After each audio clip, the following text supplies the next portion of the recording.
So the first question of this lecture is 51. In this question, they ask which of the following is not a method of guiding people participation. लोगों की भागीदारी करने का इनमें से चार option दिए हैं, चार मेथड दिए हैं, बताना है इनमें से कौन सा मेथड नहीं है जिसके माध्यम से you will get a people participation. So the first option is non-formal interview. Second option is social and the resource mapping. Third option is participative observations, and option number fourth is establishing no contact with community leadership. तो इसमें जो first option दिया है non formal interview, that is a method of getting people participation, तो इसमें ये option सही है. एंड सेकंड ऑप्शन में दिया है social and the resource mapping, संसाधन मानचित्रण करना, ये भी इसका सही मेथड है पीपल पार्टिसिपेशन का. थर्ड ऑप्शन दिया है पार्टिसिपेटिव ऑब्जर्वेशन, सहभागिता, जिसमें लोगों की सहभागिता होती है, पार्टिसिपेशन होता है, ये भी सही तरीका है पीपल पार्टिसिपेशन का. फोर्थ ऑप्शन दिया है establishing no contact with community leadership, जो भी सामुदायिक नेतृत्व होता है, लीडरशिप होती है कम्युनिटी की, उनको उनसे कांटेक्ट नहीं करना, उनसे कांटेक्ट नहीं बनाना, तो ये मेथड नहीं है. बिकॉज आप जब भी पीपल्स पार्टिसिपेशन की बात करेंगे तो वहाँ पर आपको कम्युनिटी लीडरशिप की जरूरत पड़ेगी और उनसे आपको कांटेक्ट करना पड़ेगा उनसे. So fourth option is wrong. So right option is fourth, because question में पूछा गया which is not a method. So now the next question is question number 52. In this question आपको बताना है कि सोशल केस वर्क में जो client होते हैं, who is a client. Client की डेफिनेशन इसमें चार ऑप्शन दिए हैं, बताना है कौन client. Client is a individual in difficulty, client वो है एक इंडिविजुअल है जो कि डिफ़िकल्टी में है, जो प्रॉब्लम में है. ऑप्शन बी में दिया है client is an individual facing some problem of living, client वो इंडिविजुअल है जो कि लिविंग प्रॉब्लम को फेस कर रहा है. या फिर क्लाइंट में be suffering and afflicted with social and cultural deviations, या फिर क्लाइंट वो है जो कि सामाजिक और सांस्कृतिक विचलन से पीड़ित है. एंड फोर्थ ऑप्शन दिया है client is in some kind of danger and refer by another agency और in his one for the help. तो क्लाइंट जो है वो किसी प्रकार से खतरे में है जो कि किसी अनदर एजेंसी के द्वारा रेफर किया गया है या फिर वो खुद ही आया है हेल्प या सपोर्ट के लिए. तो बताना है इनमें से कौन सा सही ऑप्शन है, क्लाइंट की परिभाषा कौन सी है. सो आई होप इसका आंसर आपने सोच लिया होगा. तो फर्स्ट जो ऑप्शन है वो सही है, क्लाइंट एक इंडिविजुअल है जिसको जो डिफिकल्टी फेस कर रहा है, और साथ ही क्लाइंट एक इंडिविजुअल है जो कि लिविंग प्रॉब्लम्स फेस कर रहा है, ये भी सही है. ऑप्शन नंबर सी, क्लाइंट वो भी है जो सोशल और कल्चरल डेविएशन फेस कर रहा है या सफरिंग है, एप्लेटेड है. एंड ऑप्शन नंबर डी दिया है client is a kind of a danger refer by the another agency, और किसी एजेंसी के द्वारा रेफर किया गया, वो डेंजर फेस कर रहा है या वो खुद ही आया है हेल्प के लिए, तो ये भी सही है.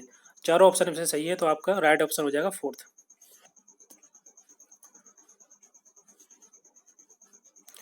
Now the next question is 53. In this question we ask occupational social work, जो occupational social worker होते हैं, social work होता है is a field of practice in which social workers attend to human and the social needs of.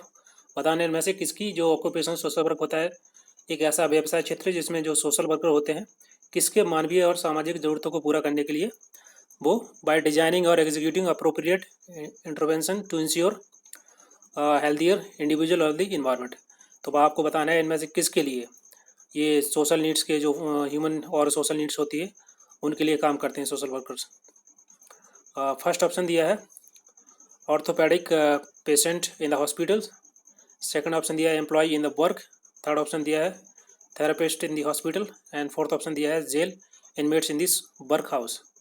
सो इसका right option है option number B, employ in the work. जो employ होते हैं उनके लिए ये काम करते हैं, सोशल वर्कर उनके मानवीय और जो सामाजिक ज़रूरतें होती हैं उनको पूरा करते हैं बाय एग्जीक्यूटिंग और designing the appropriate intervention in the ensure healthier individual of the environment. So right option is second. Now the next question, question number 54. In this question the prevention of sexual harassment at a work place act mandates. कार्यस्थल पर जो यौन पीड़न किया जाता है उसको रोकथाम करने के लिए जो एक्ट है वो मैंडेट करता है क्या, drafting a compliance policy. Option number B constituting a ICC community. Option C is recruit more women employees, और option number D train employ on the law.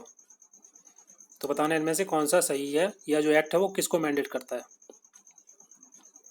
तो फर्स्ट ऑप्शन दिया है ड्राफ्टिंग कंप्लायंस पॉलिसी, तो ये सही option है। Second option दिया है कंस्टिट्यूटिंग आईसीसी कमेटी, कमेटी को गठन करना, ये भी ऑप्शन सही है।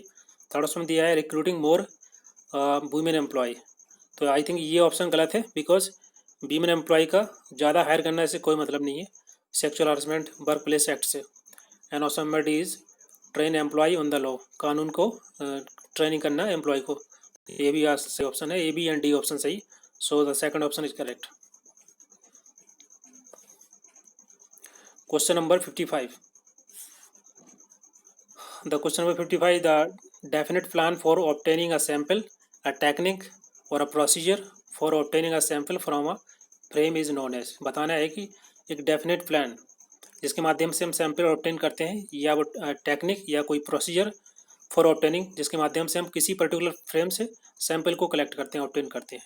जो क्वेश्चन में डायरेक्ट बोला ही यहाँ पर बोला गया है, यहाँ से क्वेश्चन से आप समझ सकते हैं। यहाँ पूछा गया डेफिनेट प्लान या कोई टेक्निक या प्रोसीजर, तो ऑफकोर्स आप अगर सैम्पलिंग में अगर प्लान या प्रोसीजर की बात करेंगे तो सबसे पहले ऑप्शन जो दिया है sample design, that is correct. यही होगा सैम्पल डिजाइन, जिसके माध्यम से टेक्निक्स के माध्यम से प्रोसीजर के माध्यम से हम लोग किसी पर्टिकुलर फ्रेम से सैंपल को कलेक्ट करते हैं या उसको ऑब्टेन करते हैं। And the parameter, universe mapping, sampling frame, ये सब नहीं है इसके। So first option is correct. Now the next question is question number 56, the ILO's International Program on Elimination of Child Labor IPEC was initiated in year। बताना है कि IPEC एक जो प्रोग्राम ILO का है, ये कब इनिशिएट किया गया था, कब स्टार्ट किया गया था। इंटरनेशनल लेबर ऑर्गेनाइजेशन का ये प्रोग्राम है, इसको 1992 में इसको स्टार्ट किया गया था। Second option is correct. ये फैक्चुअल क्वेश्चन है, इसको आप याद कर सकते हैं। Now the next question, question number 57, इसमें आपको अरेंज करना है, ये कुछ इंस्टीट्यूशंस दिए हैं under the man scheme, the worker participation in the management in ascending order for their implementation. उनके इम्प्लीमेंटेशन के आधार पर उनको एक असेंडिंग ऑर्डर में लगाना है। ध्यान रखिए, इसमें क्लियरली दिया है असेंडिंग ऑर्डर में आपको लगाना है। इसमें कोड भी दिए हैं कि जो यहाँ पर शॉर्ट फॉर्म लिखे हैं उनके कोड क्या है। WC का मतलब होता है वर्क्स कम्युनिटी, या JMC का मतलब जॉइंट मैनेजमेंट काउंसिल, SC मतलब सब council, and UC unit council, and JC is the joint council. So first option दिया है WC, UC and JC, JMC and SC and JC, तो इसका राइट ऑप्शन होगा। अगर आप इसको असेंडिंग ऑर्डर में लगाएंगे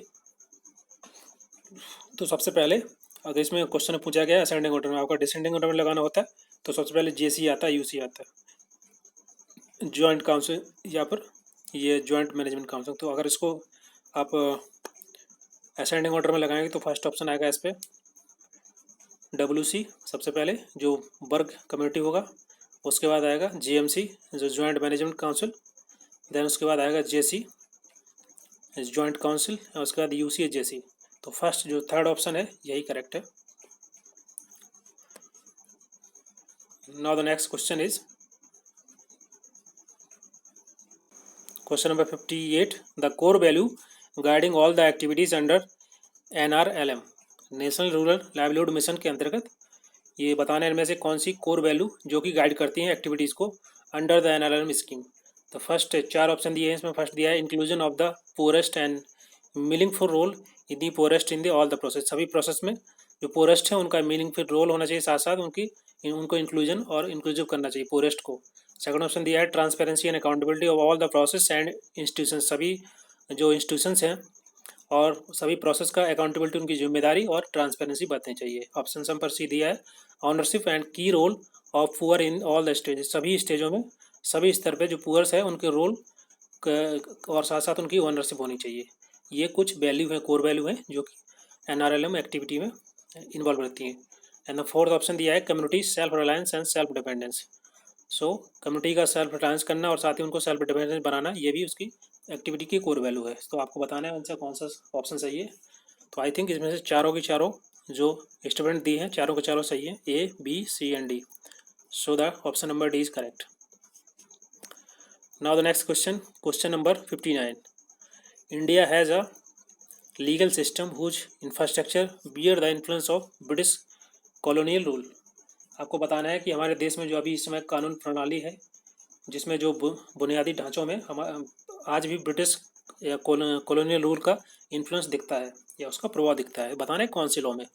फर्स्ट लॉ दिया है क्रिमिनल लॉ, सेकंड दिया है कॉमन लॉ, और ये civil law and the administrative law. तो ऑफकोर्स एडमिनिस्ट्रेटिव लॉ तो बहुत सारा चेंज हो गया संविधान बनने के बाद। क्रिमिनल लॉ, उसके बाद ये जो सिविल लॉ, उसके बाद ये सेकंड ऑप्शन है कॉमन लॉ। कॉमन लॉ आज भी हमारे सिस्टम में दिखते हैं, आप देख सकते हैं। जिस प्रकार से हमारे यहाँ की जो पुलिस है और वहाँ के उसके जो जिस प्रकार से लॉ उसको करने की तरीका है, वो आज भी कॉमन लॉ जो सेम आज भी दिखता है, उसमें ब्रिटिश इन्फ्लुएंस। सो इसका second option is correct, because ये सभी लॉ तो काफ़ी अमेंड हो गए, चेंज हो गए संविधान बनने के बाद और उसके पिछले 70 सालों में। तो first option, second option is correct, common law. Now the next question is question number 60। Question number 60 में पूछा गया है कि एन अथॉरिटीज, अथॉरिटी क्या है? अथॉरिटी का मतलब होता है हिंदी में अधिकार। अधिकार क्या है? फर्स्ट ऑप्शन दिया है लेजिटिमाइज पावर, ऑप्शन बी दिया है absolute power, option C dominant power या मसल पावर। लेजिटिमाइज पावर का मतलब होता है कि जो वैध शक्ति होती है, और यहाँ एब्सोल्यूट पावर मतलब होता है कि जो निरपेक्ष पूर्णता शक्ति है, और डोमिनेंट पावर मतलब होता है कि प्रमुख शक्ति हिंदी में। तो इसका जो अथॉरिटी का मतलब होता है अधिकार, और अधिकार होने चाहिए वैधानिक, मतलब the activity which have the power which you receive from the right way. So the first option इसका जो है करेक्ट हो जाएगा, बिकॉज इसका मसल पावर होगा ही नहीं, एब्सोल्यूट पावर नहीं है, क्योंकि ये अथॉरिटी है। अथॉरिटी आपको ये authority should be legitimise and the power which come from the right way. So first option इसका करेक्ट है। Now the question number 61। In this, in which the following options given below, the step in research process are in the sequential order। इसमें 4 step ने दिए, बताना है इनमें से कौन सा एक सीक्वेंस ऑर्डर में रिसर्च प्रोसेस में सही स्टेप को दर्शाता है, दिखाता है। तो फर्स्ट ऑप्शन में दिया है कि studying the existing literature. Second इसमें सेकंड दिया है generating new theory, analysing the findings, synthesising the idea. Option B दिया है studying the existing literature, synthesising idea, analysing the findings, generating new theory. इसी प्रकार से ऑप्शन सी दिया है studying the existing literature, analysing findings, synthesising idea and generating new theories. और option number 4 दिया है। तो सबसे पहले आपको ऑप्शन एलिमिनेट करना होगा। तो यहाँ से आप देख सकते हैं कि स्टडिंग द एग्जिस्टिंग लिटरेचर, तो ये सही है, ये आर्थिक सभी में है। उसके बाद आप जो उसमें से आप एग्जिस्टिंग लिटरेचर को स्टडी करेंगे, उसके बाद आइडिया को सिंथेसाइज करेंगे, तो इसमें आपका सेकंड ऑप्शन जो दिया है ये सही है। उसके बाद आप फाइंडिंग्स जो होंगी उसको एनालाइज करेंगे, देन उसके बाद आप एक न्यू थ्योरी कंक्लूजन में पहुंचेंगे और साथ ही एक न्यू थ्योरी को डेवलप करेंगे। तो न्यू थ्योरी डेवलप करना सबसे लास्ट में आएगा। तो I think option number first और option number D 4 is wrong. अब इन दोनों में देख सकते हैं कि यहाँ पर लिखा है जनरेटिंग दी न्यू थ्योरीज, सेकंड लास्ट लिखा है सिंथेसाइजिंग आइडिया। तो आप जो फाइंडिंग को एनालाइज करेंगे उसके बाद ही थ्योरी पे पहुंचेंगे। तो जो थर्ड ऑप्शन है वे भी रॉन्ग है। तो फर्स्ट ऑप्शन जो है करेक्ट है। सबसे पहले आप एग्जिस्टिंग लिटरेचर की स्टडी करते हैं, उसके बाद डेटा को सिंथेसाइज करेंगे, देन उसके बाद फाइंडिंग फिर पहुंचेंगे और बाद में आप एक न्यू थ्योरी को डेवलप करेंगे। तो second option is correct. Now the next question, question number 62। Community work is the process of delivering social welfare service is conceptualize by. बताना है कि 4 ऑप्शन दिए हैं, इनमें से किसके द्वारा सोशल वेलफेयर सर्विस का जो कॉन्सेप्ट था, प्रोसेस था, इसको कम्युनिटी वर्क में किसके द्वारा बनाया गया था, किसके द्वारा कॉन्सेप्ट किया गया था? आर्थर दुरहाम के द्वारा, रोज के द्वारा, रोथमैन के द्वारा या ट्रेकर के द्वारा? तो इसका राइट आंसर है फर्स्ट, आर्थर दुरहाम। आर्थर दुरहाम के द्वारा community work in the process of delivering social welfare service, ये जो उसी के द्वारा कॉन्सेप्चुअल किया गया था। तो फर्स्ट ऑप्शन इसका राइट है। उसके बाद next question is question number 63। Question number 63 में पूछा गया है कि arrange the following 4 approaches of prevention and settlement of industrial dispute in the order. आपको ऑर्डर में लगाना है जिसके माध्यम से जो इंडस्ट्रियल डिस्प्यूट होती है उसको सेटलमेंट और उसको प्रिवेंशन करने के लिए जो भी 4 अप्रोचेज हैं उनको आपको ऑर्डर में लगाना है। सबसे पहले क्या होगा, सबसे लास्ट में क्या होगा? तो फर्स्ट ऑप्शन में दिया है first negotiation, then arbitration, conciliation and last is adjudication. Second option में दिया है नेगोशिएशन, तो सबसे पहले आप ऑप्शन ही देख लेते हैं। सबसे पहले आप करेंगे नेगोशिएशन। नेगोशिएशन का मतलब होता है बातचीत करके आप जो भी डिस्प्यूट है उसको रिजॉल्व करना चाहते हैं। तो सबसे पहले नेगोशिएशन रहेगा फर्स्ट ऑप्शन। सेकंड ऑप्शन जो थर्ड और फोर्थ है वो रॉन्ग हो जाएगा। उसके बाद सेकंड पे आएगा आपका आर्बिट्रेशन या काउंसिलिएशन। देखो आर्बिट्रेशन का मतलब होता है मध्यस्थता करना और काउंसिलेशन का मतलब होता है सुलह करना। तो मध्यस्थता तो बाद में आएगी, मध्यस्थता दो लोगों के बीच में तीसरी पार्टी करती है। बट काउंसिलेशन अगर होगी, काउंसिलेशन का मतलब होता है सुलह करना, सुलह दो पक्षों के बीच में हो जाती है। तो नेगोशिएशन के बाद आएगा काउंसिलिएशन। तो इसमें सेकंड जो ऑप्शन है वही करेक्ट हो जाएगा, बिकॉज काउंसिलेशन सेकंड केवल सेकंड में ही दिया है। देन उसके बाद आएगा आर्बिट्रेशन, मध्यस्थता करना, और लास्ट में होता है एजुकेशन का मतलब होता है समझौता, लास्ट में होगा। Second option is correct. Now the next question, question number 64। Arrange the stage of research process after data collection in the current sequence. Data collect करने के बाद रिसर्च प्रोसेस के जो स्टेजेस होते हैं उनको आपको सीक्वेंस ऑर्डर में लगाना है। तो चार ऑप्शन दिए हैं। फर्स्ट दिया है editing the field in tool, coding, reporting, writing and tabulation. Second option दिया है coding, report writing, editing in the field in the tool and tabulation. Option number third दिया है editing the field in the tool, coding, tabulation and report writing. Option number fourth दिया है report writing, editing the field in tool, the coding and tabulation. चार option दिए हैं, आपको बताना है कौन सा सही है। तो सबसे पहले जब डाटा कलेक्ट हो जाता है उसके बाद रिसर्च प्रोसेस में सबसे पहले आएगा कि आप जो भी डाटा कलेक्ट किए हैं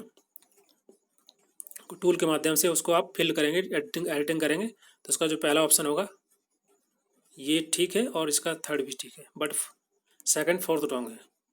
तो आप इसको काट सकते हैं, एलिमिनेट कर सकते हैं। नाउ सेकंड, इसमें सेकंड स्टेज होगी कोडिंग होगी या फिर टैबुलेशन।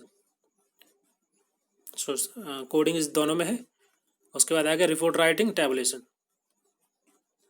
तो ऑफकोर्स सबसे पहले आप टैबुलेशन करेंगे पूरे डेटा का, उसके बाद ही तो रिपोर्ट राइटिंग करेंगे। Report writing is the last stage, because आप पूरा टैबुलेशन कर लेंगे, उसको ऑर्डर में लगा लेंगे, सीक्वेंस कर लेंगे, तभी जो नेक्स्ट स्टेज आता है राइटिंग करने का रिपोर्ट का, तो वो नेक्स्ट करेंगे। तो इसका थर्ड जो ऑप्शन है वो करेक्ट है, editing the field in the tools, and उसके बाद कोडिंग करेंगे, टैबुलेशन करेंगे डेटा का, देन उसके बाद रिपोर्ट राइटिंग करेंगे। Now the next question is question number 65। social workers should not take unfair advantage of any professional relationship or exploit others to further their personal, religious or political or the business interest। Business या political जो religious और personal interest के लिए social worker को किसी प्रकार का unfair advantage नहीं लेना चाहिए professional in relationship with the exploit others, दूसरों को एक्सपर्ट करने के लिए। In the statement is the part of, बताना है ये कौन सा किस चीज़ का पार्ट है। जिस प्रकार से बोला गया है सोशल वर्कर के बारे में कि उन्हें किसी प्रकार के अनफेयर एडवांटेज प्रोफेशनल रिलेशनशिप में नहीं लेना चाहिए, ना ही एक्सप्लॉइट करना चाहिए उनके किसी प्रकार के पर्सनल, सोशल, रिलीजियस और पॉलिटिकल या बिजनेस इंटरेस्ट को। तो ये जो स्टेटमेंट है क्या है, ये value based social work profession है या फिर ये इकोलॉजिकल सिस्टम थ्योरी है या फिर कोड ऑफ द एथिक्स है और client waiver of the confidentiality है। बताने इसमें से कौन सा सही है। तो ऑफकोर्स इसके बारे में आपने रिसर्च में पढ़ा होगा पेपर फर्स्ट और पेपर सेकंड दोनों में ही, कि जिसमें बात की जाती है कि आप किसी प्रकार का आप किसी को एक्सप्लॉइट नहीं कर सकते, ना ही कोई इंटरेस्ट कोई अनफेयर एडवांटेज ले सकते हैं। All these are part of the ethics, so the code of ethics, option number third is correct. Now the next question is question number 66। Find the odd man out. आपको चार option दिए हैं, बताने में से कौन सा अलग है, कौन सा ऑड है। फर्स्ट दिया है आर्बिट्रेशन, ऑप्शन बी दिया है एजुकेशन, ऑप्शन सी दिया है काउंसलेशन, ऑप्शन फोर दिया है कलेक्टिव बार्गेनिंग। अभी तीन तीन के बारे में हमने ऑलरेडी डिस्कस किया था कि ये जो आर्बिट्रेशन क्या होता है और मतलब इसका होता है मध्यस्थता, और एजुकेशन क्या होता है इसका मतलब होता है समझौता, काउंसलेशन का मतलब होता है सुलह करना, और ऑप्शन डी का मतलब डी दिया है कलेक्टिव बार्गेनिंग, ये बार्गेनिंग करना। ये तो अलग ही है, सामूहिक साझेदारी करना। तो ये जो फोर्थ ऑप्शन है वो टोटली अलग दिख रहा है चार तीनों में से, तो यही आपका सही हो जाएगा, option number fourth. Now the next question, question number 67। The code of ethics in a social work profession in India is prepared by, किसके द्वारा प्रिपेयर किया जाता है, किया गया है सोशल वर्क प्रोफेशन हमारे देश में, उनके लिए जो कोड ऑफ एथिक्स होते हैं किसके द्वारा प्रिपेयर किए गए।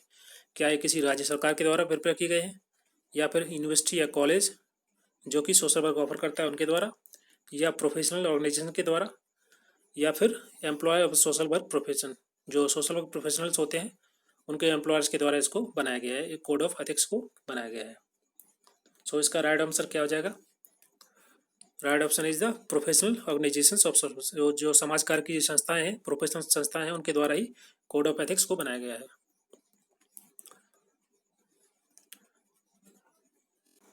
Question number 68, the favourable outcome of early adulthood are. चार ऑप्शन दिए हैं, बताना है आपको जो अर्ली एडल्टहुड होती है उसके फेवरेबल आउटकम क्या क्या होते हैं। फर्स्ट ऑप्शन दिया है गिव एंड रिसीव लव, और ऑप्शन बी दिया है ability to commit oneself, अपने आप को कमिट वन सेल्फ मतलब होता है अपने आप को एक्सप्रेस करने की जो क्षमता होती है। एंड ऑप्शन सी दिया है distancing one self from the others, दूसरों से अपने आप को अलग करना। ऑप्शन डी दिया है developing one's identity to others, पहचान विकसित करना अपने आप की दूसरों से। तो इसमें चार ऑप्शन दिए हैं और बताना है आपको इनमें से choose the correct answer from the option given below. इसमें फर्स्ट जो ऑप्शन है गिवन रिसीव द लव, ये सही है, और ability to commit oneself, अपने आप को एक्सप्रेस करने की क्षमता है, ये भी ठीक है। डिस्टेंसिंग वन सेल्फ फ्रॉम, दूसरों से दूरी बनाना, ये ठीक नहीं है, ये रॉन्ग है। Option D developing one's identity to others, ये भी सही है। तो option A B D is correct. Now we will check the option A B D, first वाला करेक्ट है।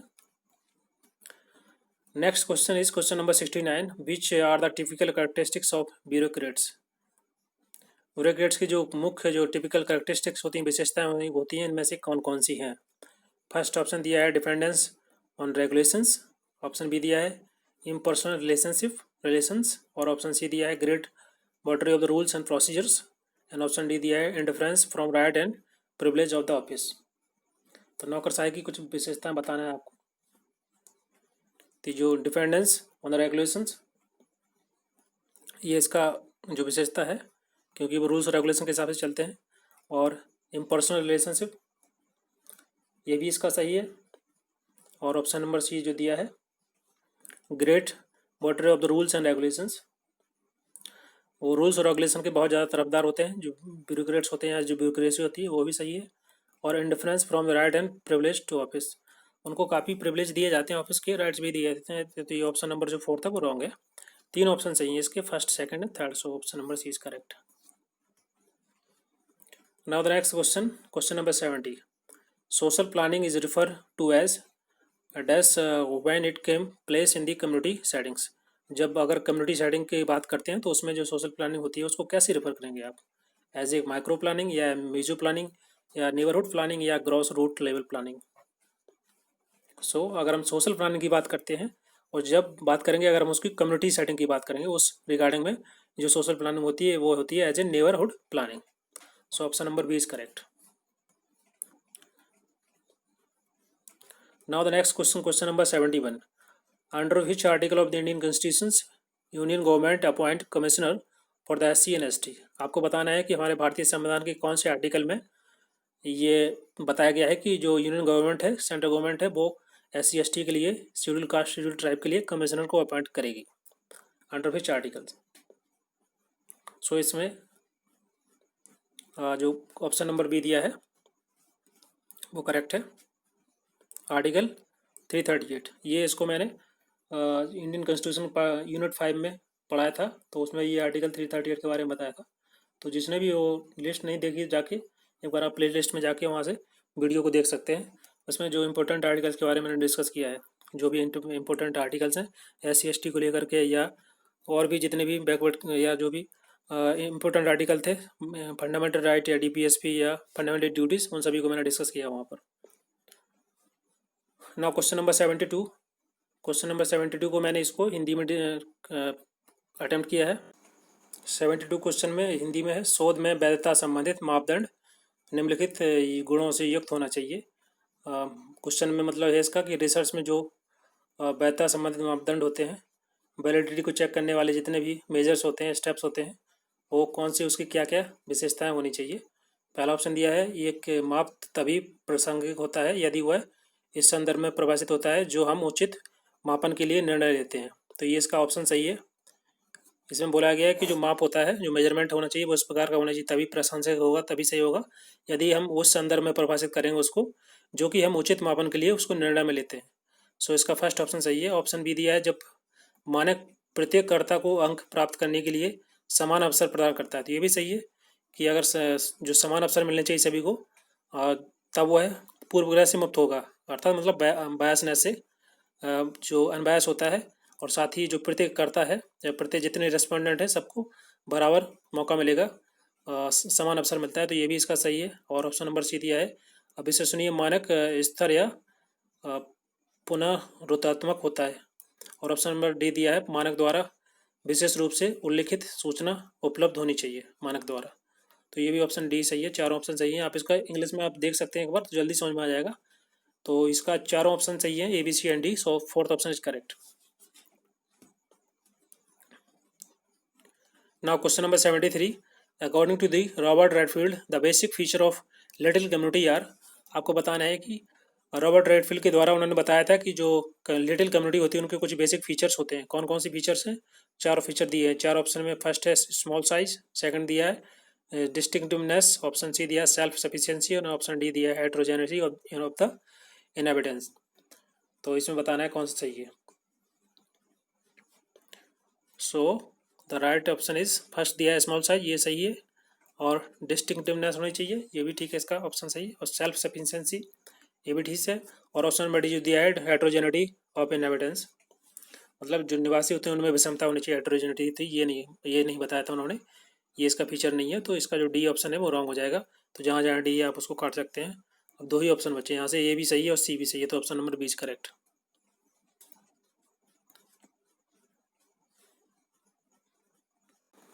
Now the 74, which of the following is not a part of accountability audit? बताना है आपको कि अकाउंटेबिलिटी ऑडिट का कौन सा part नहीं है।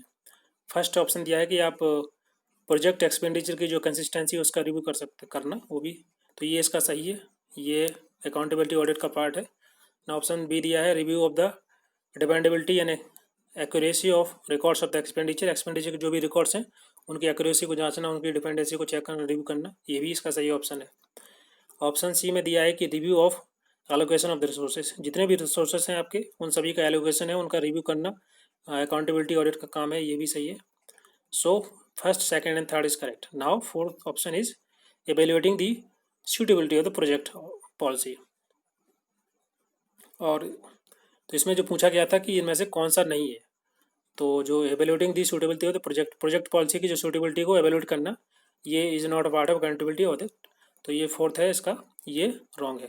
अर्थात जो रॉन्ग है मतलब वही सही है, बिकॉज क्वेश्चन में पूछा गया है कि विच इज नॉट अकाउंटेबिलिटी, तो इसमें जो फोर्थ हो जाएगा वही सही हो जाएगा कि ये इसका पार्ट नहीं है कि आप जो प्रोजेक्ट पॉलिसी होती हैं उनकी सूटेबिलिटी को आप एवेल्युएट नहीं कर सकते अकाउंटेबिलिटी ऑडिट में। इसके और अलग प्रोसीजर होगा, बट इसका it is not part of the accountability audit. So fourth is correct.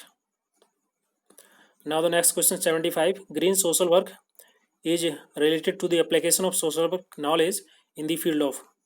अब फर्स्ट ऑप्शन दिया है, बताना है improving ecological model of the social work के इकोलॉजिकल मॉडल को इम्प्रूव करना, या फिर इन्वायरमेंट के जो इशू हैं जितने भी रिलेटेड इशू हैं उन पर वर्क करना, या ऑप्शन सी दिया है providing help to agriculture workers, जो एग्रीकल्चर वर्कर्स होते हैं उनकी मदद करना, या फिर एक promoting payment dollars to use paper product in the place of plastic product की जगह पेपर प्रोडक्ट को यूज़ करने के लिए प्रमोट करना, या ये सही है। तो आपको बताना है इनमें से कौन सा सही ऑप्शन है। तो यहाँ पर बात की गई थी ग्रीन सोशल वर्क की, तो ग्रीन सोशल वर्क के बारे में आपको जानना जरूरी है और जानना चाहिए।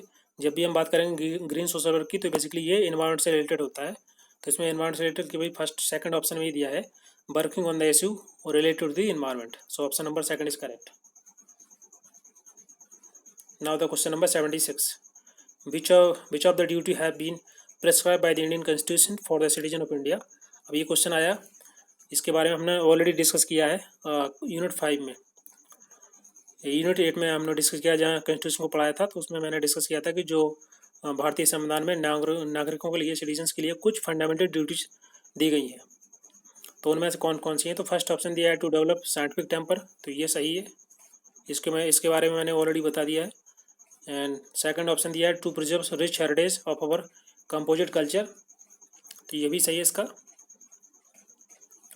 ना ऑप्शन में C to maintain equal income equality, and option D is to defend the country, ये भी सही है। ऑप्शन सी रॉन्ग है बिकॉज ये इसका पार्ट नहीं है। इनकम इक्वालिटी को मेंटेन करना है, इसको ठीक करना, ये इसका काम नहीं है, फंडामेंटल ड्यूटी का काम नहीं है, ये आपका डीपीएसपी में आएगा। So option number A, B, D and D is correct. Fourth option is correct.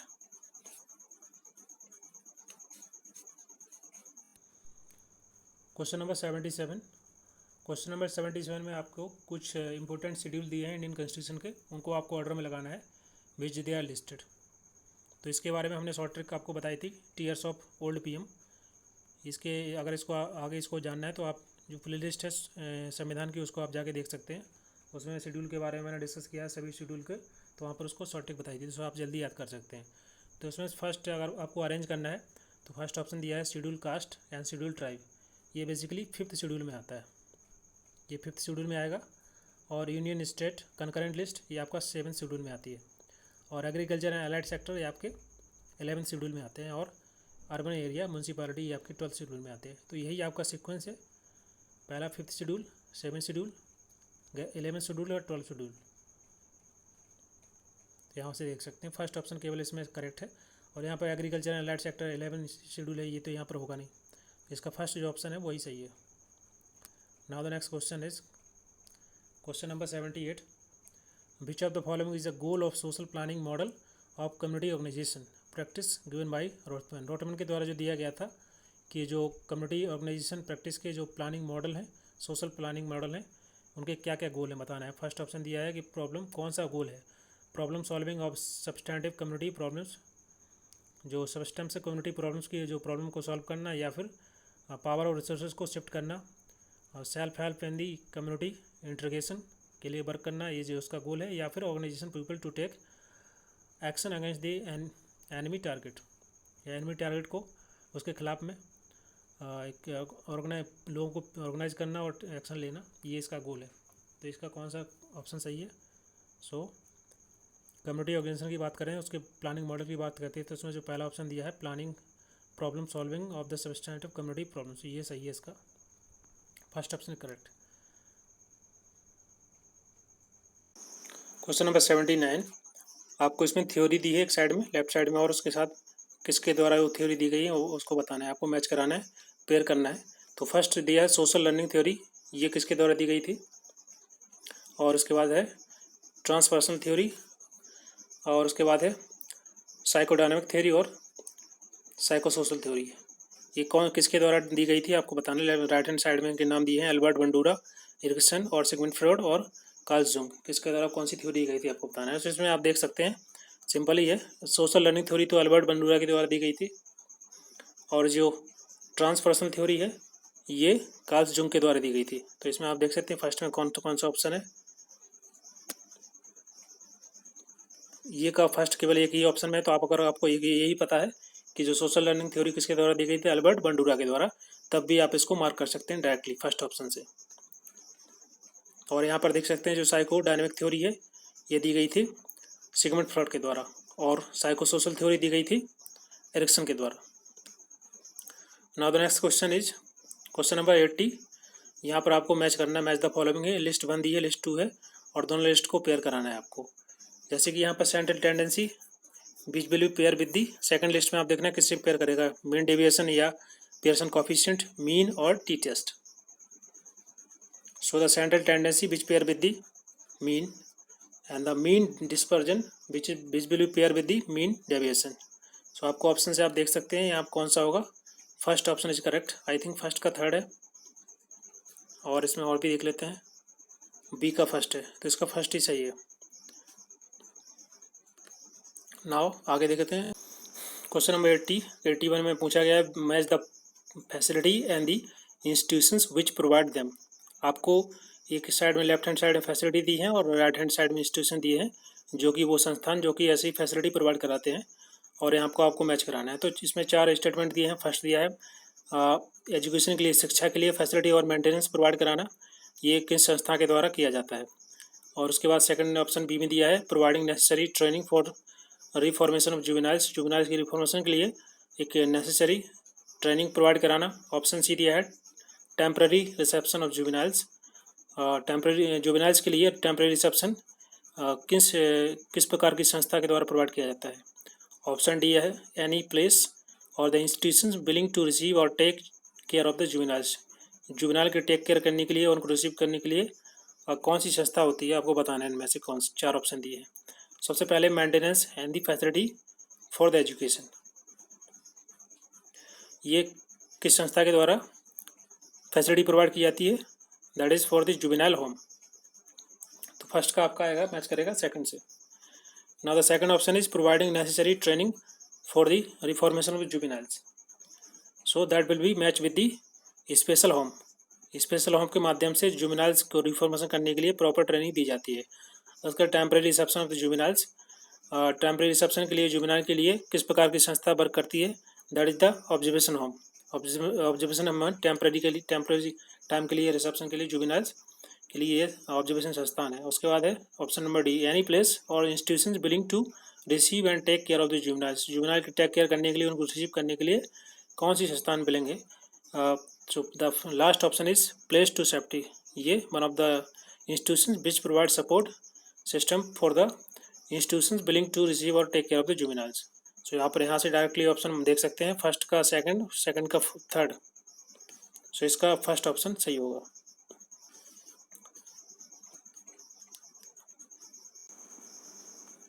now the next question is question number 82, which of the following are the main goal of 5-year plan in India।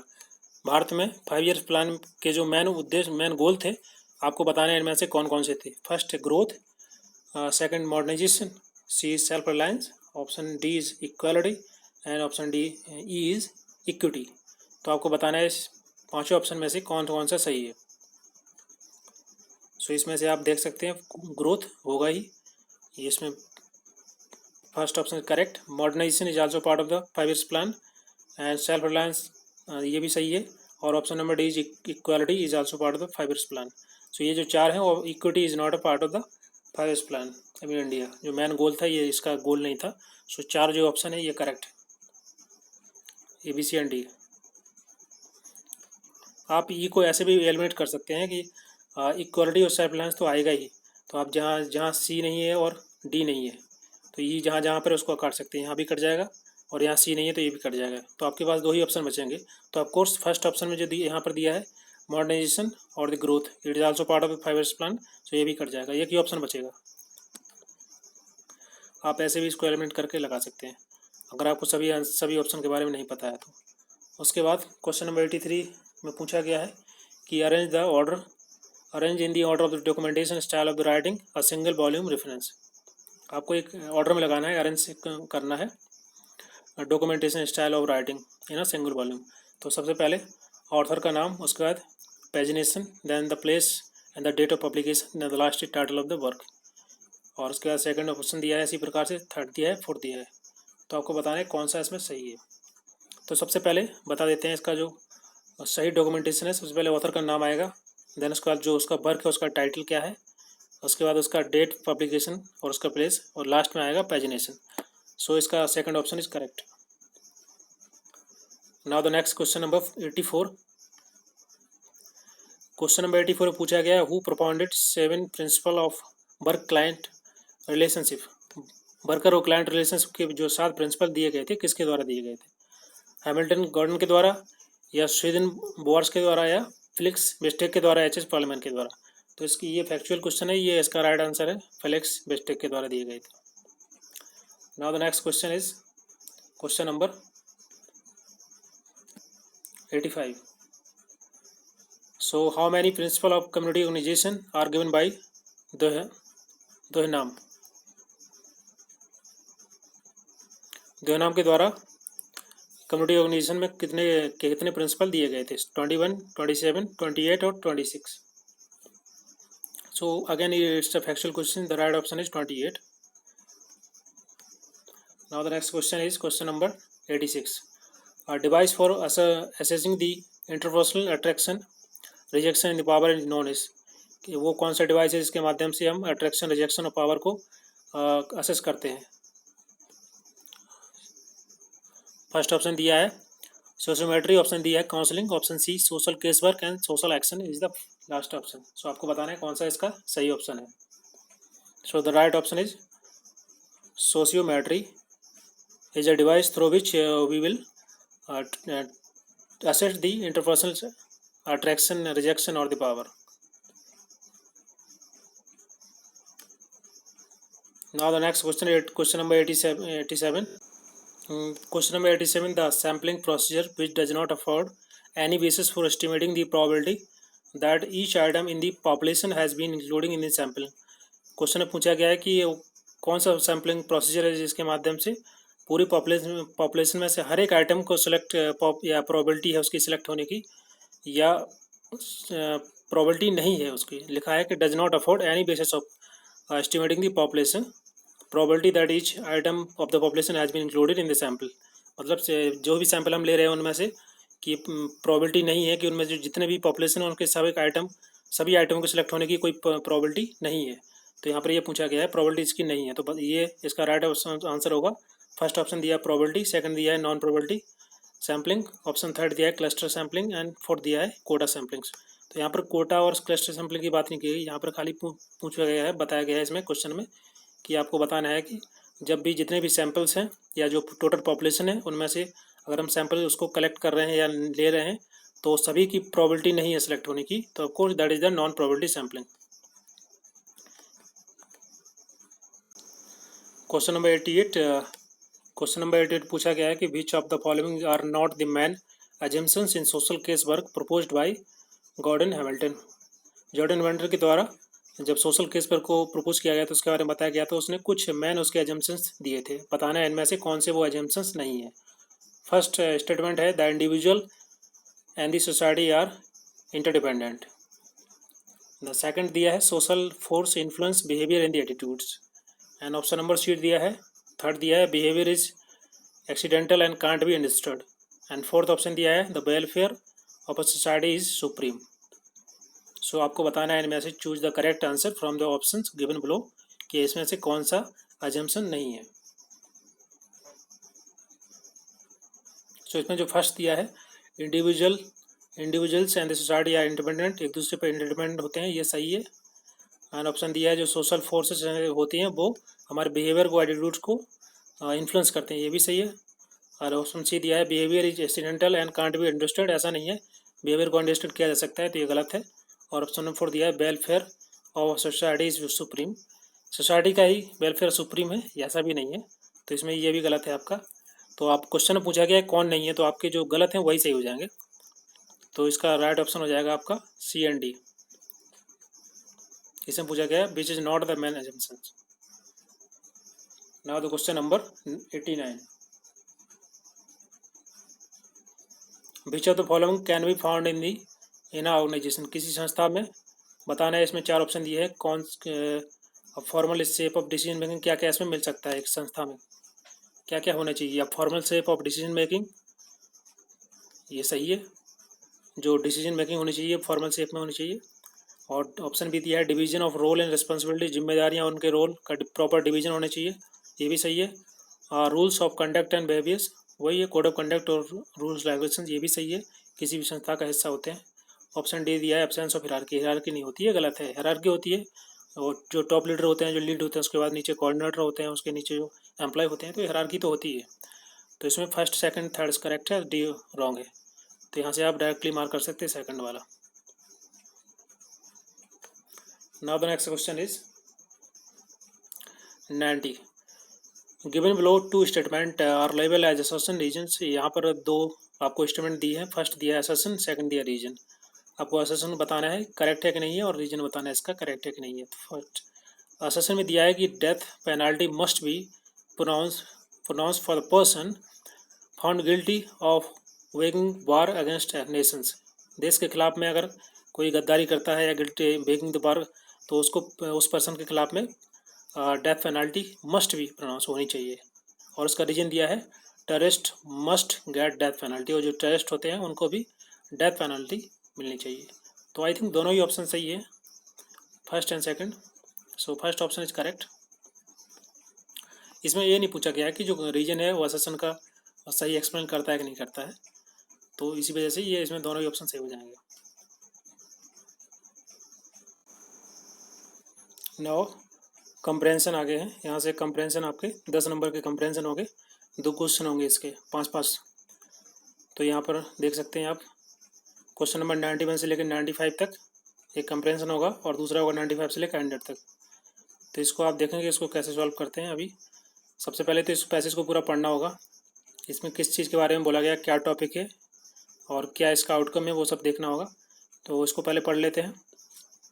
On the eve of the world elder abuse awareness day, NGO HelpAge India के द्वारा एक annual report survey report जारी की गई और उसमें उन्होंने study की केयर गिवर्स की, जो कि लगभग 2550 रेस्पोंडेंट थे डिफरेंट इंडिया के डिफरेंट 20 सिटी से।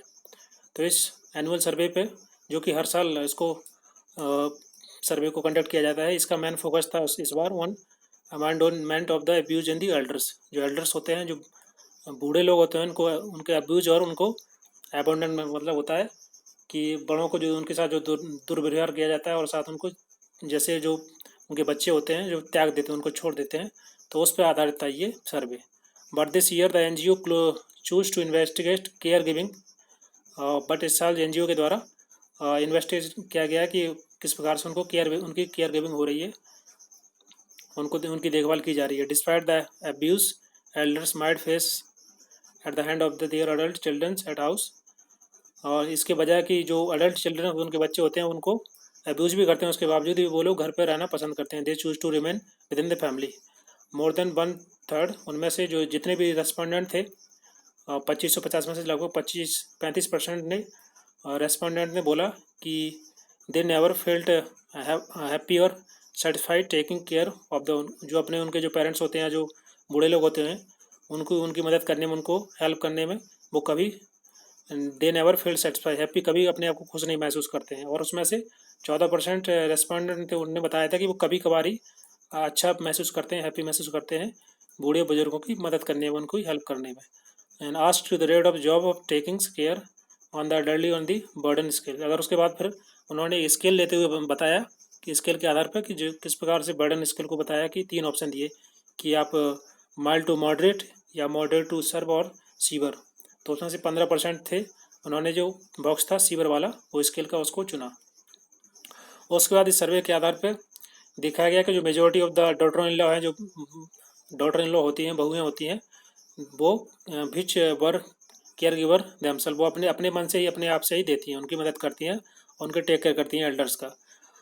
Over half of the daughters, जिसमें से आधी जो बहुएँ थी, इंटरव्यू सेट, उस इंटरव्यू में बताया गया कि they assess elder in the different types के उनके एसेट्स करती हैं, उनको सपोर्ट करती हैं, जैसे कि शॉपिंग कराना, प्रिपेयर मील्स खाना बनाना, टेलीफोन के लिए मदद करना, हाउस कीपिंग करना, उनके कपड़े धोना, टेकिंग केयर मेडिसिन अमंग दम। तो ये सभी उनमें से 50% जो डॉटर इन लॉ थी, उनके इंटरव्यू में सब कंडक्ट बताया गया। The telling figure in the report reflection the helplessness of the what the survey called sandwich generation, people with ageing parents and childrens. उसके बाद कंक्लूजन यह निकला कि उसमें बताया गया कि जो सोसाइटी में जो डॉटर इन लॉ होती हैं, उनके बारे में हमारा गलत परसेप्शन है, वो जो एल्डर्स होते हैं, जो बूढ़े लोग होते हैं, उनकी काफ़ी कुछ केयर करती हैं। तो ये इसका कंक्लूजन था। तो आपको यहाँ से क्वेश्चन नंबर 91 से आपको बताना है। पहला क्वेश्चन है, mention the rational behind choosing care givings as a theme of the survey. 4 option दिए हैं, rate to the elder abuse awareness, या NGO want to highlight the plight of sandwich generation. Option C दिया है, adults choose to remain within family amid despite abuse. और option D, visit of the daughter in law और care givers. तो कौन सा सही है बताना है आपको। इसमें पूछा गया है कि regional behind choosing care givings as a theme of the survey. तो इसका राइट ऑप्शन होगा आपका थर्ड वाला, elders choose to remain within family embed despite abuse. इतना सारा अब्यूज होने के बावजूद भी जो एल्डर्स होते हैं वो घर पर रहना पसंद करते हैं, चूज करते हैं। Now the 92 the essence of this passage. इस पैसेज का जो एसेंस क्या है, ये जो पॉइंट ऑफ व्यू है उसको इन्वेस्टिगेट करने के लिए है। The two investigate care givers point of view, जो केयर गिवर्स होते हैं उनके पॉइंट ऑफ व्यू को इन्वेस्टिगेट करना, या फिर अडल्ट अब्यूज के लिए अवेयरनेस को स्प्रेड करना, या break stereotypes about care givers के बारे में जिस प्रकार से स्टेरियोटाइप बना हुआ है कि जो डॉटर इन लॉ होती हैं वो मदद नहीं करती हैं या जो केयर टेक नहीं करती हैं, तो ये उसके बारे में जो स्टेरियोटाइप उसको ख़त्म करना, या फिर to explore the attitude of the care givers के एटीट्यूड को एक्सप्लोर करना है। ऑप्शन ई दिया है, to highlight NGO efforts of conducting annual survey. तो बताना है इसमें 4-5 स्टेटमेंट से कौन से सही हैं। तो इसका जो फर्स्ट है, investigate care givers view point of view, ये सही है। To spread awareness about elder abuse, ये भी सही है। ऑप्शन सी दिया है, टू ब्रेक स्टेरियोटाइप्स, ये भी ठीक है। ऑप्शन डी दिया है जो explore attitudes of the care givers, ये भी ठीक है। तो चारों ऑप्शन सही हैं, बट ये डी के बारे में ऐसा कुछ कंडक्टिंग एनुअल सर्वे के बारे में कुछ नहीं बोला गया, तो option number 3 is correct. Now the next question number 93, it is difficult to deduce the following after reading in passage. Passage पढ़ने के बाद आप ये दिया है कि it is become very difficult to reduce the following after son attitudes, deduce the burden of the care givers, या daughter in law role as a care givers, या helplessness of the sandwich generation. बताना है आपको कौन सा सही है। तो इसमें burden of the care givers की बात की गई है, ये भी ठीक हो जाएगा। सन एटीट्यूड की कोई बात ही नहीं की गई इसमें। Daughter in law role in the care givers, ये भी ठीक है। And helplessness of the sandwich generation, ये भी ठीक है। तो फर्स्ट छोड़ के सभी सही हैं, तो फर्स्ट को काट दीजिए आप। ये option number 3 is correct. Now question number 94,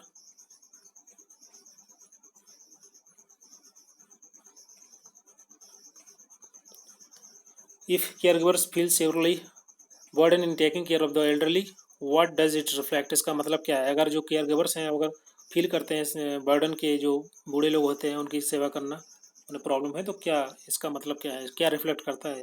care givers are not taking proper care, क्या प्रॉपर केयर नहीं कर रहे हैं, या care givers are suffering with one out and not able to perform bells, या वो परफॉर्म बेल नहीं कर पा रहे हैं। Care givers are not professionally train, या प्रोफेशनली ट्रेन नहीं है, या फिर जो एल्डर्स हैं do not cooperate with care givers, जो केयर गिवर्स होते हैं उनके साथ प्रॉपर कोऑपरेट नहीं कर रहे हैं जो एल्डर्स हैं।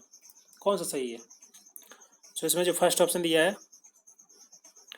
Care givers are not taking proper care, and option second दिया है जो care givers are suffering with one out and not able to perform well. Then इसमें जो नेक्स्ट ऑप्शन दिया है किसी care givers not professionally train, ये नहीं है, तो ऑप्शन सी रॉन्ग हो जाएगा आपका, यहाँ से आप काट सकते हैं। तो इसमें एक ही ऑप्शन बचा है आपका, फर्स्ट ऑप्शन करेक्ट।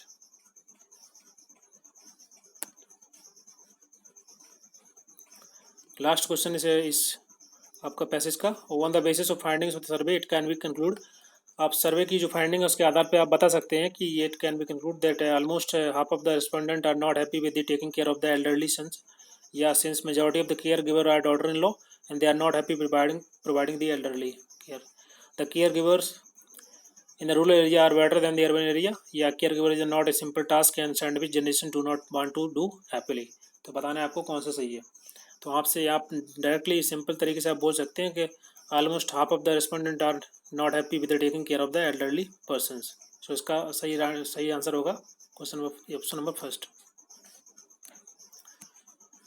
नाउ इसके बाद दूसरा कॉम्प्रेंशन इसमें पैसेज है, इसको पढ़ के आप 5 क्वेश्चन उसके और लगाने हैं, तो आप इसमें से डायरेक्टली पढ़ सकते हैं और देख सकते हैं कि there is the 3 important aspect. अगर हम बात करें सोसाइटी की रिलेशंस की, संबंधों की बात करें, तो उसमें 3 इंपॉर्टेंट एस्पेक्ट होते हैं, एक इकोनॉमिक, पॉलिटिकल, और तीसरा होता है सोशल रिलेशनशिप। अगर हम सोसाइटी रिलेशंस की बात करते हैं तो उसमें डिफरेंट कम्युनिटी के बीच में जो संबंध होते हैं, और अगर क्लास कम्युनिटी और क्लास के बीच में, और साथ ही स्टेट और पीपल्स के बीच में, और उसके अलावा पीपल और दूसरों के लोगों के बीच में। अगर हम इंडिया की बात करते हैं तो जो इकोनॉमिक रिलेशनशिप है, they are posing a major, बहुत सारे चैलेंजेस फेस कर रहे हैं सिंस इट्स इंसेप्शन, जब से मॉडर्न स्टेट बना है हमारा, जब से देश आज़ाद हुआ है, बहुत सारी जो इकोनॉमिक प्रॉब्लम्स या रिलेशनशिप है बहुत मेजर चैलेंज फेस कर रहे हैं।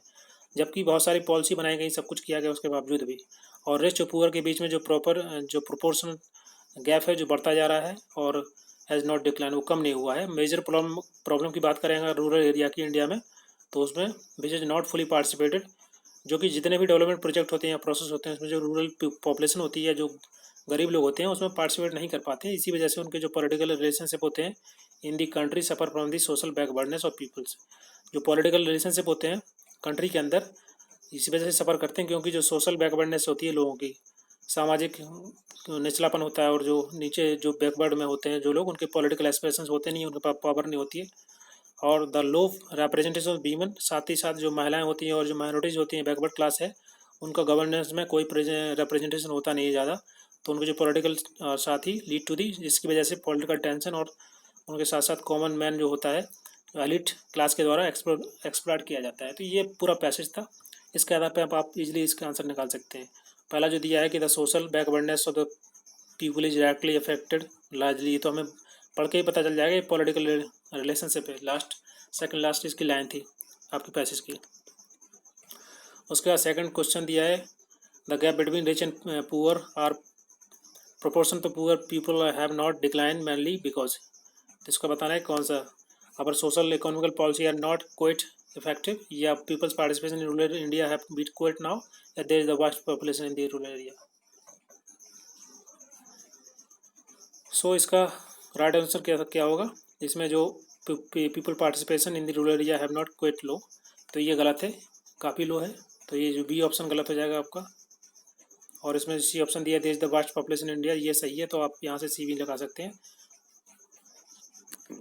Now the next question is question number 90 है the essence of the passage. इस पैसेज का क्या एसेंस है, आप क्या फाइंडिंग से आपकी निकली है, उसके आधार पर क्या बोल सकते हैं। क्या ये सोसाइटी के रिलेशंस की बात करता है, या पॉलिटिकल रिलेशंस की बात करता है, या सामाजिक या फिर इकोनॉमिक रिलेशंस की बात करता है। तो ऑफकोर्स आप ये जो तीनों तो है, तीनों पार्ट है सोसाइटी के ही, तो पहला ही ऑप्शन सही हो जाएगा, relationship in the society. Political, social, economical, ये तो सभी इसके अंदर ही आएगा। Now the next question, question number 99, second last question है what are the important aspect of societal relationship. Societal relationship के संबंध के कौन कौन से इंपॉर्टेंट एस्पेक्ट्स हैं। तो ये पैसेज को पढ़ने के बाद पता चलता है कि ये इसमें बात की गई थी social, political and the economical. यहाँ ह्यूमन की बात नहीं की गई, रिलीजन की कोई बात की नहीं गई, इंडस्ट्रियल की कोई बात नहीं की गई, तो थर्ड ही ऑप्शन बचा है, तो थर्ड ऑप्शन सही है। Now the last question is 100 vast rural population in India has not participated fully in the process of development can be seen in major. इसको आप कैसे देखेंगे, जिस प्रकार से हमारे देश में जो मोस्ट ऑफ द जो वास्ट पॉपुलेशन है वो पार्टिसिपेट नहीं कर पा रही है पूर्ण रूप से जो डेवलपमेंट प्रोसेस है उसमें। So that is the failure of the governance, या दैट इज़ द प्रॉब्लम, या barriers in socio economic development, या is the issue of the awareness among the people. तो बताना है आपका कौन सा सही है। सो यहाँ से आप देख सकते हैं कि फेलियर ऑफ द गवर्नेंस का फेलियर नहीं है, ये तो गवर्नेंस तो अपना तरफ से कर ही रही है, प्रॉब्लम्स हैं, और साथ ही प्रॉब्लम्स ये सही है। ऑप्शन बी दिया बैरियर सोशल इकोनॉमिक डेवलपमेंट, सामाजिक और आर्थिक उनके विकास नहीं हो पा रहा और उनमें समस्याएं, ये भी ठीक है। और awareness among the people issue, के लोगों के बीच में अवेयरनेस की कमी है, अवेयरनेस की कमी है बट इतना नहीं है, वास्ट लेवल पे नहीं है, तो ये इसको भी आप काट सकते हैं। तो केवल बी और सी सही होगा, ऑप्शन नंबर 3 इज करेक्ट।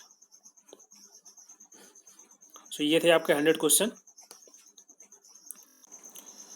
ये दिसंबर 2019 का जो पेपर हुआ था, यूजीसी के द्वारा कंडक्ट कराया गया था सोशल वर्क का, उसका ये पूरा आपका डिस्कशन और एनालिसिस था। और इसके आधार पर आप आपकी जो आपकी तैयारी है उसको आप एनालाइज कर सकते हैं और देख सकते हैं किस प्रकार से आपकी तैयारी चल रही है। और उसके बाद आने वाले टाइम में 2018 के जो भी दोनों ही शिफ्ट में जो पेपर हुए थे आपके जून में और दिसंबर में, उनको भी यहाँ पर डिस्कस करेंगे। और टोटल पिछले 10 साल के जो पेपर हैं उन सभी को डिस्कस किया जाएगा बारी बारी से। तो इस वीडियो में इतना ही। Thank you very much for discuss, और बढ़िया से तैयारी करते रहिए। Thank you.